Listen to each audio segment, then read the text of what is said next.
lagi dengan saya Deden Karangtaro.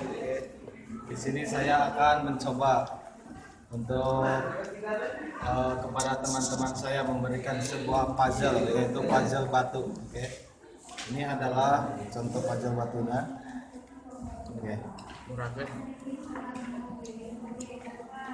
Kita langsung saja, oke.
Nah, mungkin dia sudah berhasil.